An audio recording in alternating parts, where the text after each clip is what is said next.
एक खूबसूरत गांव में मोहन नाम का एक गरीब आदमी रहता था जो बहुत मेहनती था। एक दिन मोहन नाम का एक गरीब आदमी रहता था जो बहुत मेहनती था। एक दिन मोहन खेतों में काम कर रहा था कि तभी खेत का मालिक आता है और गुस्से में उसे काम से निकाल देता है। सीता जो मोहन की पत्नी है, वह परेशान होकर मोहन से कहती है, मोहन, हम कब तक ऐसे ही भूखे रहेंगे? हमारे घर का चूल्हा सिर्फ 15 दिन जलता है, बाकी दिन भूखे सोना पड़ता है। मोहन ने सीता को तसल्ली दी। सीता, तुम जानती हो मैं दिन रात मेहनत करता हूँ। एक दिन हमारे अच्छे दिन जरूर आएंगे। मगर मोहन, कब तक दूसरों के खेतों में काम करते रहोगे? कोई बेहतर काम क्यों नहीं ढूंढते? मुझे सोना चांदी नहीं चाहिए, बस इतना चाहती हूँ कि हमें 2 वक्त का खाना मिल सके। मोहन ने वादा किया। ठीक है सीता, आज से मैं कोई और काम ढूंढने निकलूंगा। मोहन ने वादा किया। मोहन परेशान होकर घर से बाहर निकल गया और गांव भर घूमकर काम ढूंढा, मगर कहीं भी काम नहीं मिला।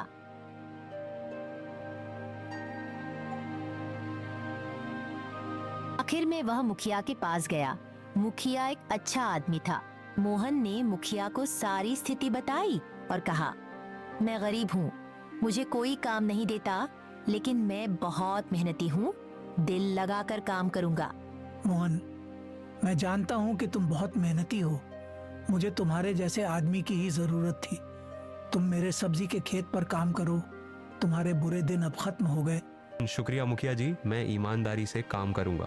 मोहन ने शुक्रिया अदा किया और काम शुरू कर दिया।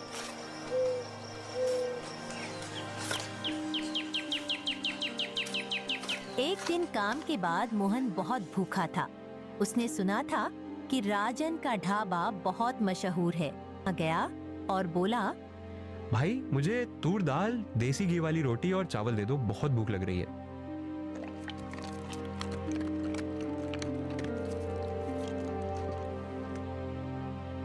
मोहन ने पेट भर के खाना खाया और पूछा, भाई कितना पैसा हुआ? कालू जो ढाबे का नौकर था बोला, तुमने तूर दाल, देसी घी वाली रोटी और चावल खाया है, तुम्हें इतना पैसा देना होगा। ये क्या मजाक है? ये कोई 5 स्टार होटल है क्या? इतना महंगा खाना तो शहरों में भी नहीं मिलता। कालू ने राजन को बुलाया। राजन गुस्से से आया और बोला, जब तुम्हारे पास पैसा नहीं था तो यह खाना क्यों खाया? मेरे पास अब भी पैसा नहीं है, ये थोड़ा पैसा रख लो, बाकी मैं धीरे धीरे चुका दूंगा। यहाँ सिर्फ पैसों से खाना मिलता है, गरीबों की कोई इज्जत नहीं होती। तुम जैसे लोग सिर्फ भीख मांगने लायक है। राजन ने गुस्सा करते हुए मोहन को बेइज्जत किया और जोर से धक्का दिया। मोहन रोते हुए अपने घर गया। सीता ने उसकी हालत देखी तो परेशान होकर बोली, मोहन, तुम परेशान क्यों हो? तुम्हें किसी ने कुछ कहा है क्या?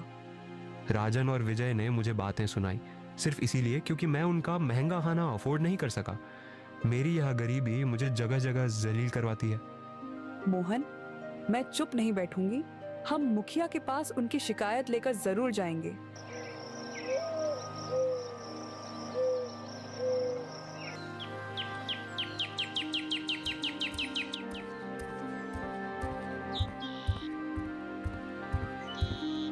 अगली सुबह मोहन और सीता मुखिया के पास गए और सारी बात बताई। मुखिया जी, राजन और विजय ने मेरी इंसल्ट की, सबके सामने बहुत बातें सुनाई हैं मुझे। मोहन, गलती तुम्हारी है। जब पैसा नहीं था तो ढाबे में क्यों गए? मुखिया जी, पैसा न होने का मतलब ये नहीं कि किसी को बेइज्जत किया जाए। वो लोग सिर्फ पैसा मांगते तो बात और थी, मगर उन्होंने मोहन की इज्जत उछाल दी। ठीक है, मैं राजन से बात करूंगा। मगर मोहन समझ गया कि मुखिया भी राजन का साथी है। मोहन ने गुस्से से कहा, मैं राजन और विजय से बदला जरूर लूंगा।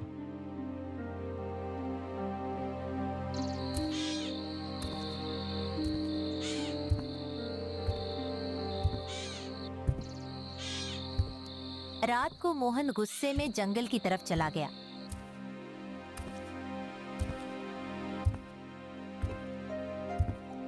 वहाँ एक अजनबी आदमी मिला जो बोला, मैं तुम्हें बहुत देर से देख रहा हूँ। तुम्हारे चेहरे से लगता है कि तुमने कुछ नहीं खाया। उस आदमी ने एक प्लेट रखी जिसमें मोहन की पसंद का खाना था, मगर मोहन ने मना कर दिया। भाई, मैं बिना पैसों के तुम्हारा खाना नहीं खा सकता। मेरे पास तुम्हें देने के लिए कुछ नहीं है। उस आदमी ने मुस्कुराकर कहा, मैं तुमसे पैसा नहीं मांग रहा, पहले खाना खाओ फिर बताओ क्या बात है। मोहन ने खाना खाया और सारी कहानी सुनाई। फिर उस आदमी ने कहा, मैं तुम्हारी मदद करूंगा। यह एक जादू की थाली है। इसके सामने जो भी खाने का नाम लोगे वह इसमें आ जाएगा।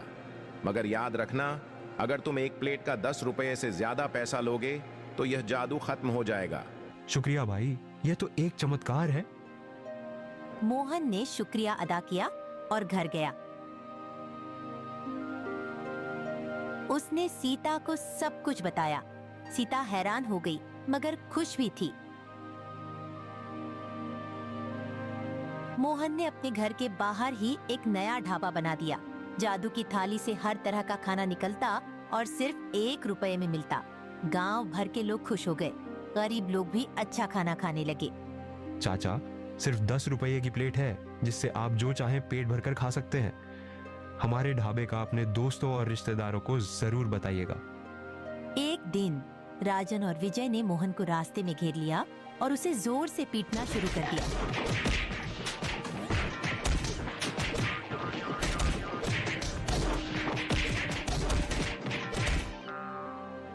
दर्द से कराहते हुए मोहन ने सब कुछ बता दिया। राजन और विजय ने सोचा कि वे जादू की थाली से सोना, चांदी और पैसा निकलवा लेंगे। मगर जब उन्होंने प्लेट के सामने माल और पैसा मांगा तो कुछ भी नहीं निकला। विजय बोला, लगता है ये सिर्फ मोहन की बात सुनती है। यह देखकर राजन और विजय परेशान हो गए। राजन ने कहा, अगर मोहन का ढाबा चलता रहा तो हमारा ढाबा बंद हो जाएगा। दोनों ने मोहन की तफ्तीश शुरू की मगर कुछ समझ नहीं आया। दोनों ने एक और चाल चली। हम मोहन के खाने में जहर मिला देते हैं, फिर उसका ढाबा बंद हो जाएगा। अगली सुबह दोनों ने मोहन की जादू की थाली में जहर मिलाने का प्लान बनाया। मगर इससे पहले कि वे जहर मिलाते, मुखिया पुलिस लेकर आ गया और दोनों को गिरफ्तार करवा दिया। मुखिया ने कहा, तुम दोनों मोहन के खाने में जहर मिला रहे थे, तुम्हें सजा मिलेगी। राजन और विजय जेल चले गए। मोहन का ढाबा और भी मशहूर हो गया। अब हर कोई वहाँ सिर्फ 1 रुपए में पेट भर के खाता था और आज भी मोहन का 1 रुपए वाला ढाबा चल रहा है।